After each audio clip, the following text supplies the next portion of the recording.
What's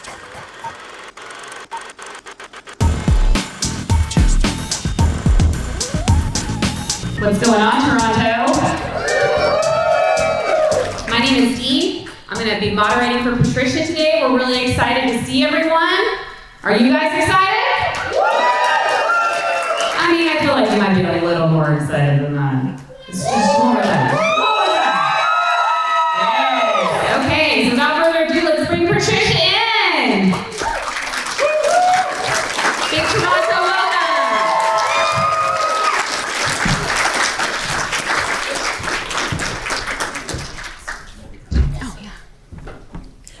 What's going on? We're so excited to see you. How are you doing in Toronto? Oh, I love it. Yeah. I actually lived here some years ago, so it's fun to be back. That's right. Their weather is beautiful. It's amazing here. I know. I don't want to leave. So. Ever. This is where I live now. So I was looking at some of your charity work that you have been doing. It was like for people. Oh, Yeah. That's so nice. You've done some research. Great. Yeah, I run a charity in Upper Michigan where I grew up. And we're having our third charity in just a few weeks, and it's called Geek Up.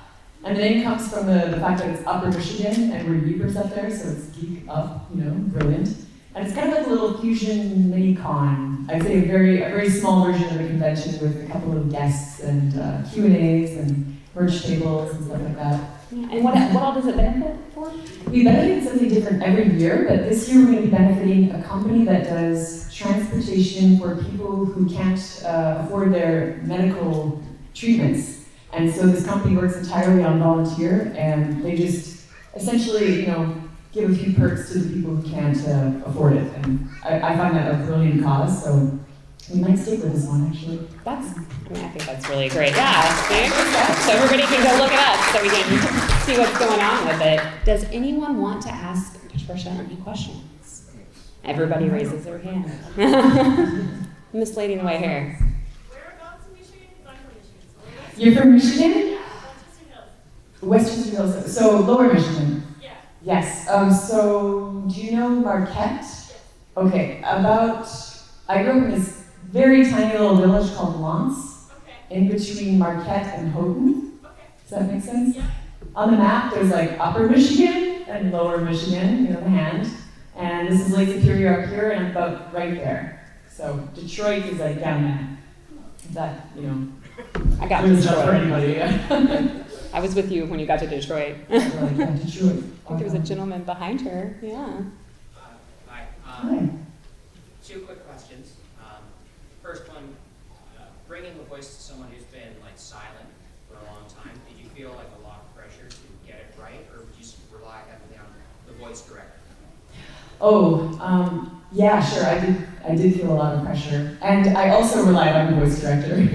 And the direction that Nintendo gave it to, because it goes through a lot of processes to make it to its final iteration. But by the time I was actually recording the part, it was then that I found out what it was, because the audition, the callback, all of that was for a secret game, and I didn't know what I was auditioning for. Possibly thankfully, because it would have been really high octane to be auditioning for that. But yeah, I did, absolutely, I felt that pressure, and I felt the importance of it, and the fact that it was a little bit sacred, and I would be, contending with that for a while. And you seem like you might know, if cavemen and astronauts got into a fight, who would win? Cavemen and astronauts? Yes. I'm gonna go with astronauts. Why did you go for astronauts? Probably one of the more interesting questions I've ever I heard. feel like astronauts are evolved cavemen. That makes sense, no? Yes, sir. Maybe missing something. That was a really excellent What's it question. like taking on such an iconic role after all these years? It's awesome. It's really fun. It's many things. I feel like it is in one way just another role that I've done. You have a script, you go in, you record that, you get into character, and you give it your best. And I'm an actor, so honestly, whatever I'm doing, I'm pretty excited about because I love working. But on top of that, to see the thousands of people that have worked on the franchise, and then to be able to put yourself in for just a moment and you know, be given any sort of acknowledgement for that, it's extremely humbling and very special. It's just a really big gift, and continues to be a big gift. I get to travel around and meet people and meet you guys. Hi. I mean, it's wonderful. And how hard was it to learn that Hylian thing? The Hylian? The Hylian, I started to do that because I had about, you know, like a year of time when I was recording in increments for the game. And I was reading the Hyrule Historia, like doing my homework. And I was like, dang, I should learn Hylian because why not? It's a really good feature of the game. And I feel like she would do that too, because she's very studious. She would know Hylian, so I thought, yeah, it's just letter to letter of the alphabet. So it's actually not as tricky, it just looks really nice. Is this more of your most in-depth role that you've had to do this for, or? No, I mean, I started in theater, so for me, when I approach any role, it comes with the craft of, you always go through the text, you always go into the details of the character, but I definitely, for a voice part, gave this a lot of, attention for many months. Yeah, we learned a whole language. Oh, hey, let's go right there. So we don't know too much about the sequel yet, but is there anything you'd like to happen for Zelda? Ooh, you gotta be a little careful what I say there, but yeah, and obviously I plead that I'm completely ignorant about anything that's going on with that game. I like the fact that she has short hair, and I wonder what that alludes to. I have no idea. You guys all have your theories, and I know exactly what those chuckles are. So that I probably agree with that wondering what that short hair means in terms of her mobility and role in the game. I've been reading some of the fan theories online. They get extremely in-depth. Yeah, that's true. Makes me question everything. Man. Who was the first person you told that you got the role for being Zelda in Breath of the Wild? Ooh, good question. I think it was my sister, who is a singer-songwriter and lived in California for a long time. And I definitely think that she's one of the reasons that I did get the role. She was a trailblazer in our family, and we're close, and we write some music together, we write stuff together. We're very close, and yeah, I believe it was her. But it was later on in the process, I was really secretive about it. I held my NDA so strong, like, because you just have to, if it leaks and it ends up being your fault, like, you can't go back. you really have to follow those strongly, so I waited very quietly for a long time. It was so intense. When you say you and sister do music, is that available for us to? Oh, it is actually, yeah. My sisters do music. One of my sisters has an album out. The other is an opera singer. She doesn't have an album, but she does a lot of performance. That's amazing. And I have a band as well. And we have a first album. We're about to release a second one. And my band is based in Montreal. It's called Summersett, and we do sort of indie folk fusion. And yeah, we're working on the album art for that right now. It's pretty exciting. So interesting. It seems like a lot of people, once they get into voice acting, they really spread out. And it just becomes like this art everything. It's a circle of it. Yeah, it is. I think it's also that people who get into voice acting already do a lot of things too. Yeah. Like they come from acting, but they're diversified somehow, which is my case. Sir. What with how in-depth some of the fans get with their theories and the like, have you ever been nervous about how you say the different lines and everything? Like how they might interpret and pull that apart? You mean as I was recording or after? Yes. Actually, I think I'm gonna be honest, I was pretty petrified to do stuff like this when the game first came out, because you are suddenly, you're there in front of super fans who've been, in love with the franchise for 30 years, and they're gonna ask you questions, and they expect you to know every detail of every game, and you're like, oh my god, like, I'm sorry, but I just don't, So that's been interesting. I'm a lot more relaxed now. I'm shaking right now, guys. I'm super nervous now.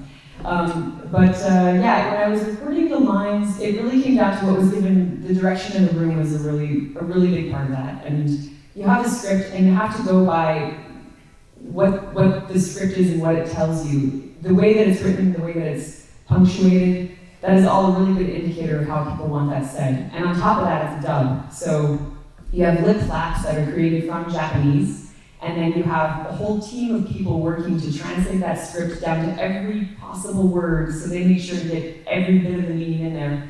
And then you go in and you have to sync it, and you have a director, and it's quite technical, and it can be tricky. You also give them several versions, and they choose which ones they want in the game. So everything you see has been through a process of multiple people. So I only have so much say of that final product, ultimately. Do they often pick a version and you kind of wish they picked together? In every game I've ever done, you always want it to be your best version. Yeah. But your interpretation, I'm not always the best interpreter of what is my best version, let's say. So yeah, you have to rely on the collaborative experience there. Right there? What was the first Zelda game you did? The first Zelda game I played was the original.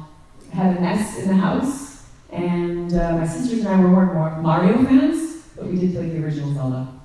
So I knew about it from then too. Yeah. What else we got? I think I saw somebody over here had raised their hand several times. Anybody? Oh, now they're not talking to it. Okay.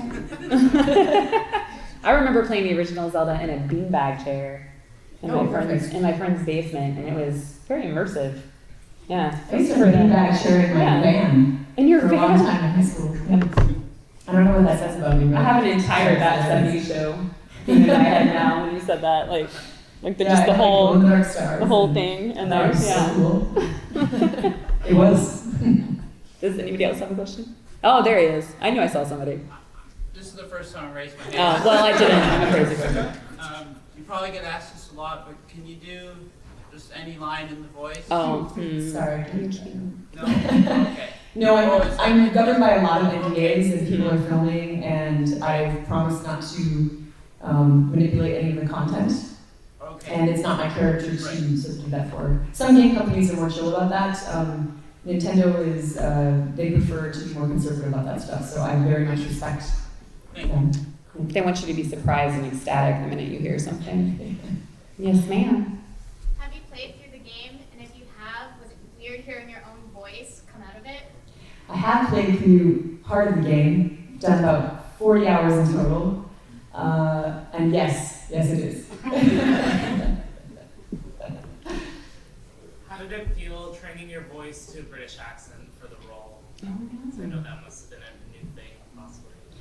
It wasn't actually a new thing. It was surprising for this one, but previous to that, I'd done a year of training. I did a master's of classical acting in London, and funny enough, and then I'd also done it on stage for some parts as well, shows like Equus and things like that. By the time I did this part in LA, I had a British friend of mine who I'd actually schooled with in London. He was British, and he was down there, and I was helping him with his American accents, and he was helping me with my British accents.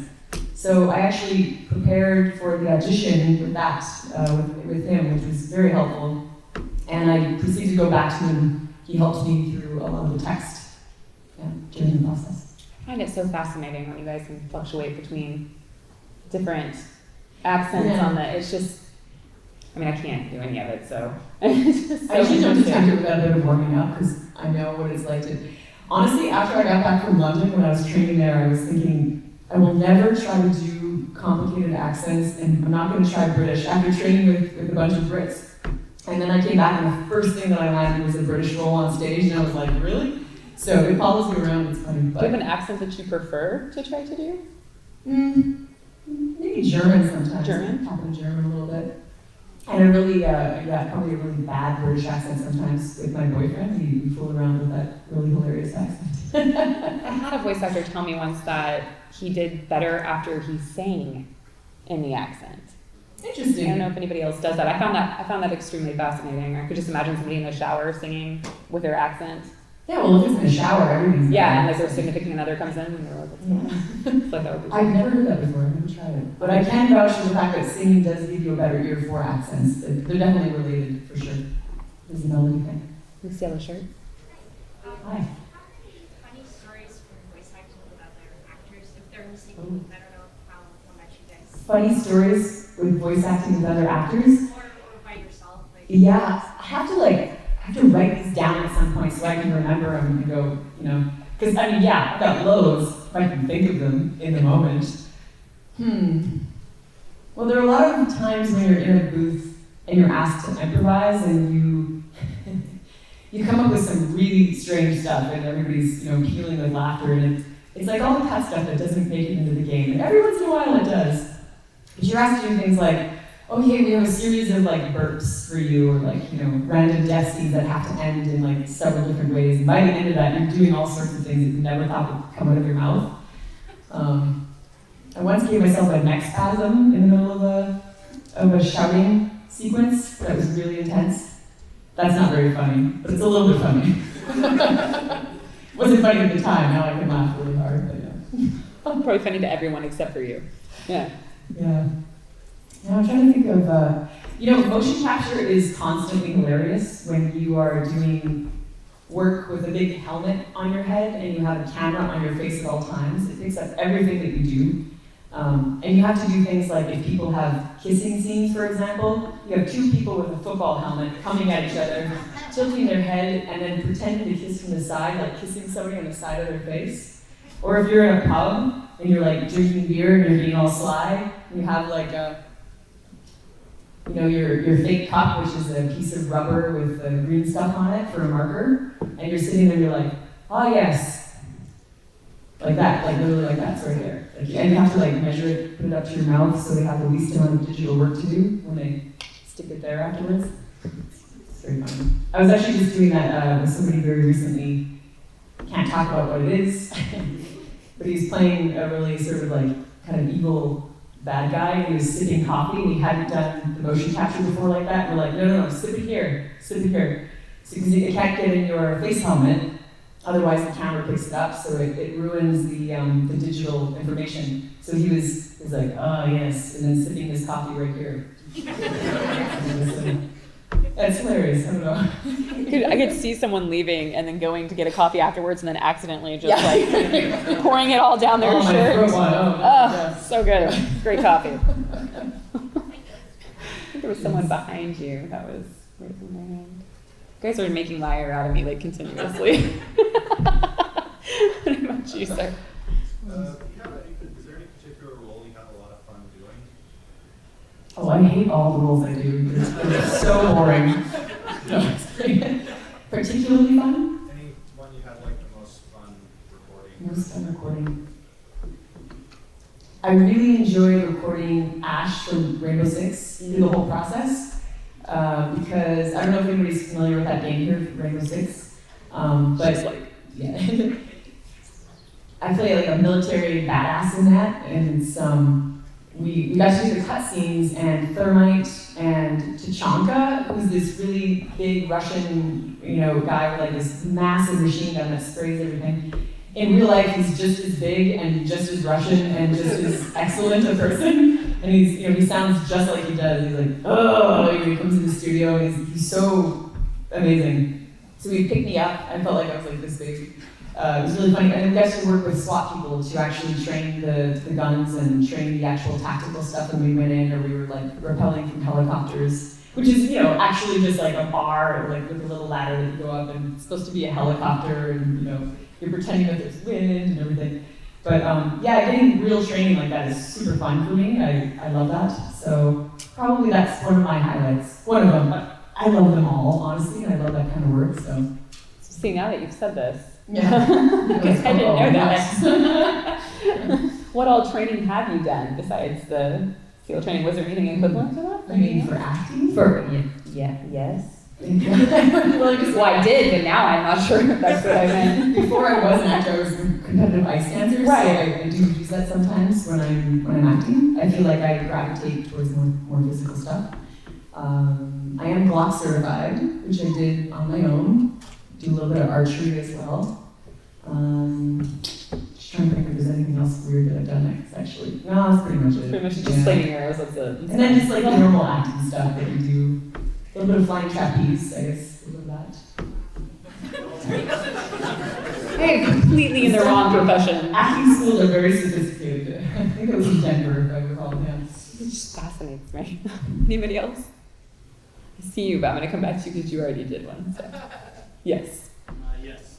Having touched on the secrecy of Nintendo, has it been very daunting for you not being allowed to speak to people about your roles?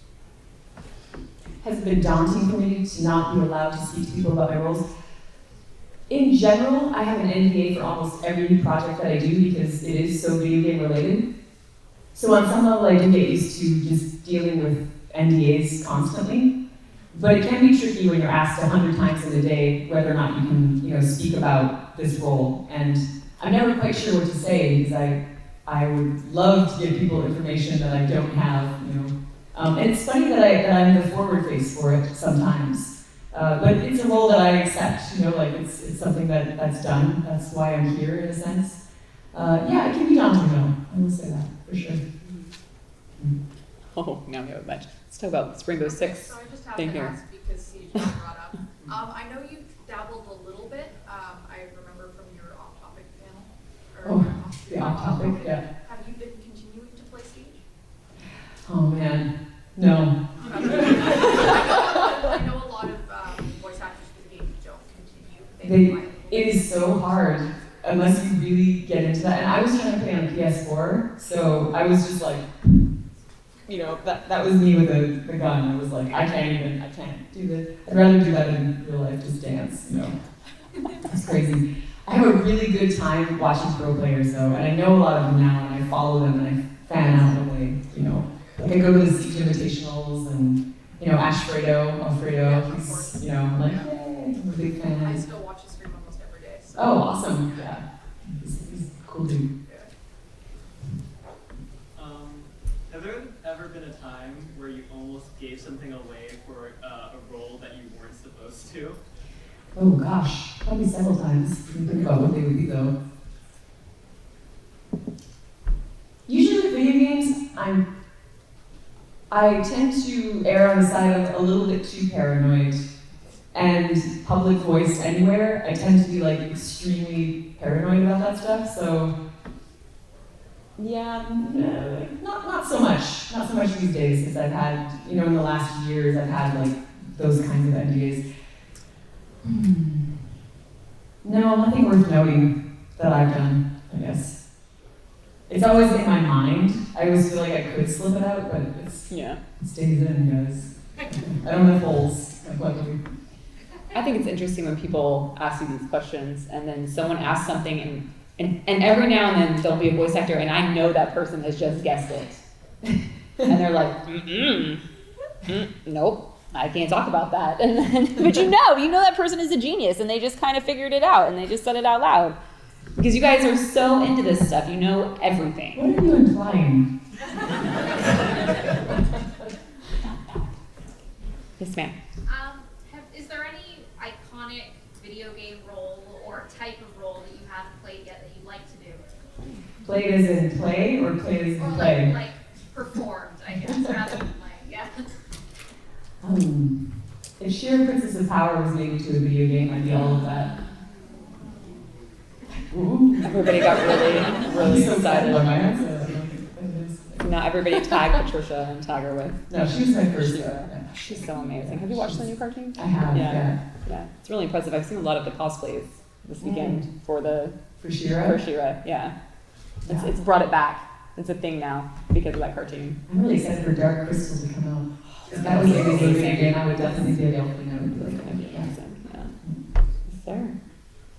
So saying that you played in Zelda game, what was the most surprising or thing that caught you off guard while playing? While playing the actual game? Probably how little I knew of anything else in the game while I was recording it. You know what actually threw me off the most was how unbelievably expansive it was. I just couldn't believe it. The more I traveled through it, I couldn't believe how big it actually was. It's just extraordinary, really. It's endless. Oh, yeah, it is endless. And I love apples, so I was like, really? Is this one of the first things that you get to do in the game is eat apples? Fantastic. Maybe they knew. Maybe that was especially for you. They're like, wait a second, a lot of people like apples. Everybody loves apples. Did you have one too? Yeah. Because you were talking about how when you audition, auditioned, you had no idea what you were auditioning for, and I know that can be a little more typical. How do you audition for things when you're given as little information as you are? That's a really good question. You have to make an educated guess. If people didn't know that question, it was how do you audition for things when you don't have almost any information about what the project actually is? A lot of the times the specs will have something that resembles the themes and what they're looking for, but sometimes not at all. So you really can't take it to heart if you don't get it right as well. Like you have to, I don't know, you have to try to have fun doing it when you can. And sometimes you also want to try things that are a little bit eccentric compared to the specs that you're given too, because you might see that everybody's going to go and do something a little bit generic or something that's like right on what the directions are, and that ultimately won't end up being what they choose. So you really don't know, but I guess for the Zelda thing, yeah, I mentioned they had the themes in there. They had the fact that she was around the age of like 17 to 19, but it was like fluid from the first audition to the second. It was, more timeless age, which you're like, okay, timeless princess, whatever that is, you hear that a lot. Fantasy-based video game. You have like this sort of general idea of what that might be. Somebody who has like, the weight of the world on their shoulders. I went with those ideas when I went in. And gave, honestly, the best version. You see, I sound nothing like her. I know people are like shocked sometimes when they come up and they're like, okay, did Zelda have a whiskey or something like that? And they see like the eyes grow and I'm like, yeah, I know, I sound nothing like her. So it took me some hours to actually sort of go into that voice and find where I thought that it set in my voice, where it felt authentic. Yeah. And then you just go, how did that go? Okay, great, moving on to the next thing. That was a really good question. I like that one. Yes, ma'am. What's your favorite, what are your favorite reincarnations of Zelda? Ooh. I know you played one. Well, being that I like the Twilight Princess Hylian, I also like the aesthetic of Twilight Princess. I really like the game Ocarina of Time and everything that is. Maybe like Wind Waker. I don't know, the art designs are all so different. They're so different and so nice. There's not a bad one. That's the thing. Somebody might disagree with me here, but I don't really think that. Yeah, okay, cool. I really enjoyed the music in Ocarina of Time. Yeah. It was really good. They really put it all, they really put it all out there with that music set. Oh, somebody's calling back, yes. When it came to sort of stories and story revisions, were there times when you would find like you're having to do a scene over and over again because there was just something that the creators weren't getting right? Sometimes that can happen in a project. That didn't happen in this project. They were pretty tight. By the time it got to me, there were a lot of decisions that had been made already and fine-tuned by a lot of people. So there really wasn't a lot of that. By the time I got to the dubbing stage, it was pretty set. Yeah. It's an interesting question. Do you prefer dubs? That's a good question. Yeah, I know a lot of people in this group that are like, I hate dubs, or I love them. It's a very polarizing question. Yeah, dubs are good. Artists are great. And the attempt to communicate languages across cultures is great too. I think that's what, at the bottom of dubs is that, and I think that should be remembered at all times. I feel like there's a lot of weight taken on when you have to dub something. It's a very... Yes, people get very attached to the originals, and of course they do. But a dub is a different thing. It's a different attempt at the same creative process and final product. It's a different final product. I don't prefer dubs over other kinds of work. I probably... You channel your acting skills into each thing differently. I really like dubs, but I also really like live action. I like motion capture. I like them all for different reasons. I don't have a preference. I feel like the motion capture would just be super interesting. I'm probably gonna go watch some YouTube videos on that later. See some coffee cups. Some coffee cups. Yes, sir. What's the longest you've worked on a game for? Ooh. I have one that's still going, so I guess it'd be like 2, 3, wait. 3 years? It's been 80 years. 100 years! I waited to do a game for 100 years. Probably about that long, I guess. Yeah. It's pretty long. Yeah. Yeah, it's pretty great. You are in it. But I suppose in one iteration, it usually lasts about like 6 months or something like that, to a year. To a year and a half. Somewhere in between 6 months and a year and a half is typical of a game. It takes a long time before it comes out, and we're often like in the final part of the process. Mm-hmm. Princess Zelda in the back. There we go. Hello. Zelda. Do you see any of the animation when you're doing the dubbing, or are you just in a black box, or are they like matching your voice to the animation, or is it a little bit back and forth? A little bit back and forth. It kind of totally depends on the game and what's been, actually each game company and each sort of iteration does it differently. But for dubbing, in this particular case, they're already lip flaps, so there are already animations done. And they often start with the Japanese version, and then they move it out to the other places where the dubs are done. So while you don't necessarily hear the sound, you're doing your own interpretation with your own text. You do see a lot of the animation, and it's kind of the best thing because sometimes you see it being drawn as the game is going on, and it gets more filled in, so that's really cool. It's a really fun process to watch develop too. When we were talking about the helmets, all I could see in my head was Spaceballs and the giant. Oh wow! Do you know the giant helmets that they wear? I love where you just went there. Have you watched that? That's all I could think about. I keep thinking about it now, and now I just desperately want to do it. Yes. Green shirt? I was wondering if you knew any of the other voice actors for the champions beforehand, and if you stayed in contact with them after the recording process? So, fun fact, Urbosa in real life is one of my great friends. I met her during the game, and she has red hair just like Urbosa. Actually, all the characters, if you meet them, all the champions, weirdly have the essence of the character that they portray. It's quite fascinating, actually. We've done panels and we're like, this is hilarious. Daruk is he's like a big guy, he's got a little voice, and he's kind of a Goron. He's got a Goron essence. Rivali is Sean Shiplock, and he's a very intelligent motor mouth, as he would call himself. And he's extremely high-strung and really fun and very well-equipped in nerddom, as he would say. Well-equipped in nerddom. Well-equipped in nerddom.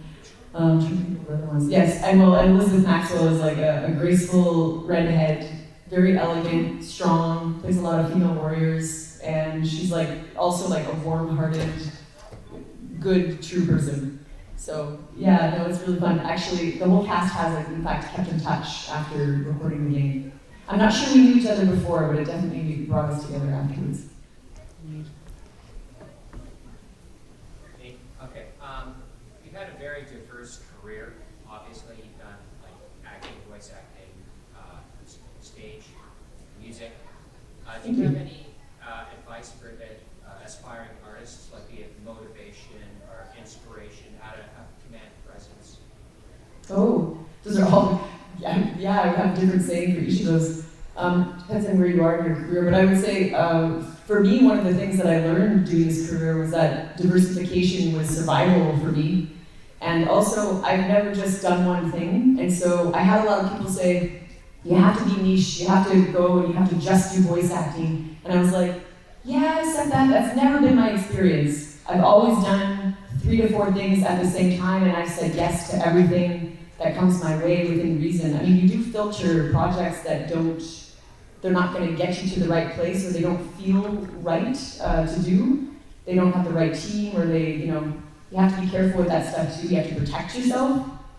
But in general, you've got to diversify to be an artist in the city, in the country, wherever you are, and you have to be patient. You have to patiently be proactive. Proactive and diverse is what I would say. Thank you. Yeah, cheers. What's the most amount of projects you have taken at the same time? Oh, the most amount of projects I've taken at the same time? I would have a hard time counting actually. It kind of depends. Let's see.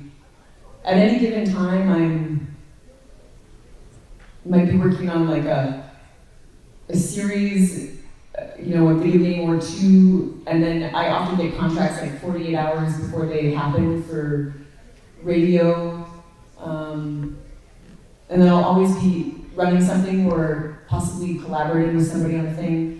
I usually have a handful of projects at all times, because one of the things that you can do to keep sane in this business is to keep busy.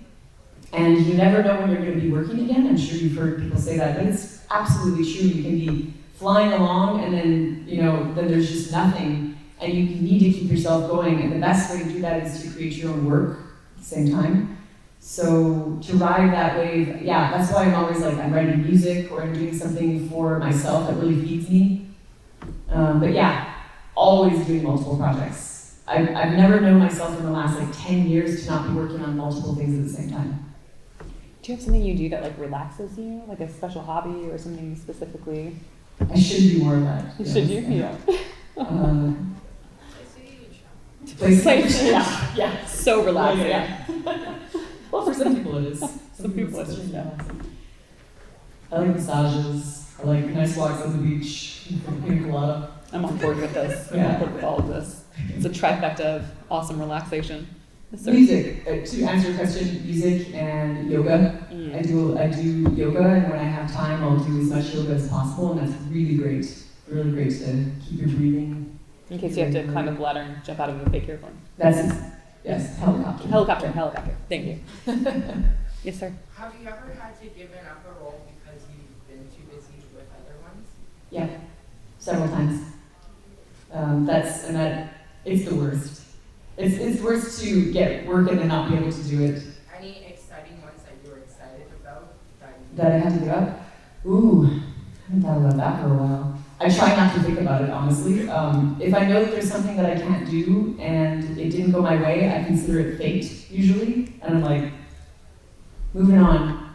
Because usually when you have really big letdowns in this career, and I rely on this, but it's very true, something else comes up afterwards where you're like, oh, fate, this hit me, it's the best thing in the world. It's always like this. It's just a constant up and down. So yeah, you do have to let go of projects sometimes. Sometimes I've let go of projects because I just needed a break. If it was a really big role, I'd have a hard time doing that, but a lot of smaller projects or contracts, I just go push aside, or don't even tell me what I'm missing, because I know I'm missing something right now. Don't even let me know, because it's too hard. Don't get involved, because then you get attached. Yeah. You workaholic yourself. You don't want to do that. We have time for like 2 more questions. Ooh, haha. Yes. I hope this isn't a hard question, but if you had to pick a favorite out of the 4 champions in Breath of the Wild, who would it be? My favorite of 4 champions of the Breath of the Wild. Urbosa. Yeah, that's not hard for me. She's like, boom. Yes. What are your favorite games of all time to play? To play. Wait, did somebody just give me a game name or something? No, she's not her. She's not her. It's super secret Oh speaker. gosh, she's a secret. Yeah. It's a secret agent in the corner. Sorry. Oh my god. She's guarding us all. You're doing a great job. Yeah. Thanks. I'm very protective right now. We appreciate you. Favorite games to play? What do I like right now? I played some indie games that I really like. I'm trying to think of what the name. I must not like it that much if I can't remember the name of it, which is crazy. It was set in the Arctic. It has a fox and let's see. Never Alone, I think it's called. Never Alone. Yeah, I got teary playing that game. It was really, really touching, that game. I like the surprising little ones. Was it The Curse of the Necro Dancer, whatever? That sounds really good. The Zelda one. I've actually enjoyed playing Breath of the Wild. I mean, it is a little weird to hear the voices, but I've enjoyed sort of roaming around and blowing up rocks on the cliffs. I find that a very relaxing experience. It's a Necro Dancer Zelda crossover. Oh, does that exist? Oh, sorry guys, I didn't know that. Wow. I've only played the original, yeah. She kept it very, very original there. Okay, so before we kind of wrap up, is there anything that you want to tell them about? Like anything coming up that they should be looking out for? Oh gosh, look out for the new album if you see it in the next 6 months. Will that be on your Twitter? Or? Yeah, I'll post it on my social medias, Instagram and Twitter. Yeah, and that's with your sister? No, this is with Oh, the that's your Junkies band. Yeah. Okay. No, like, is there anything, it's funny, somebody asked me the other day, they're like, is there a question that you would like me to ask that you've never been asked before?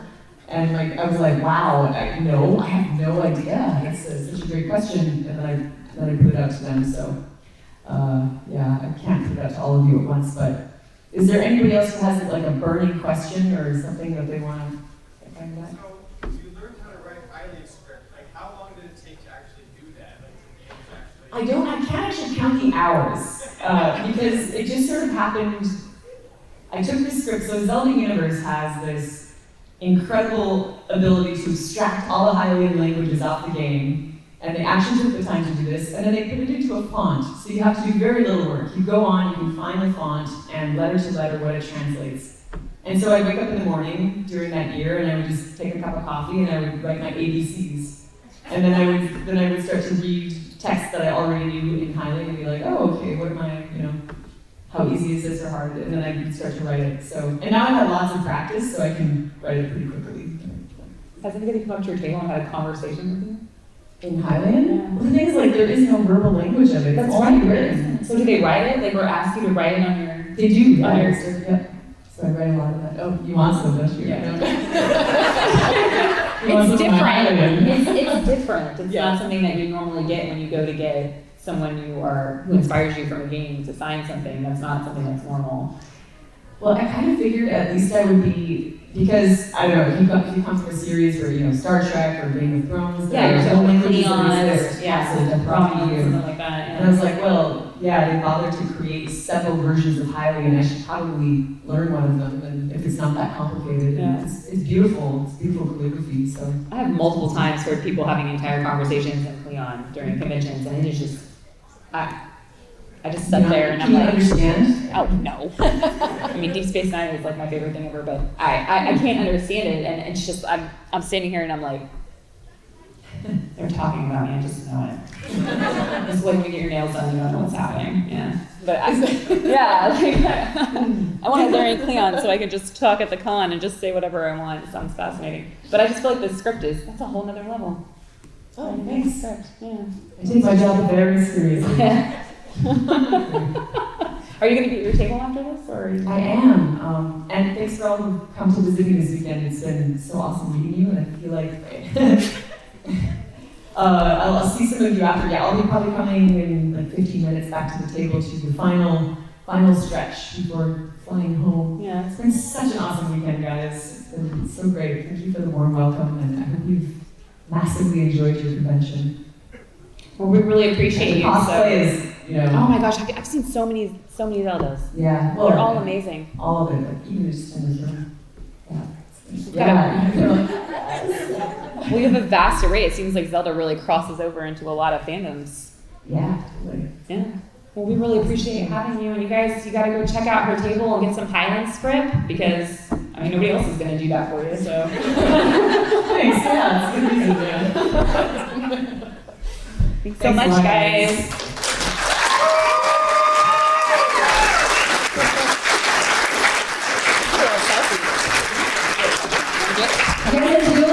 Everybody stand up. Don't go out the door. Don't do it. I think that's a yes. That was a big yes. You could actually yell, oh, how did this? Hello, I'm a voice artist. We have to do a little video. Just get everybody in here. We need them to come up into the table and do a hello in the back. Everybody yell, I love Zelda. I totally missed that. I used my phone ready. I got it. Do it again. Nice phone case. One. Thank you guys. That's my phone case. 1, 2, 3. Great set. I knew that was going to come up somewhere. He just had to go that extra step. I like it. I like it. Thanks again, guys. Well done.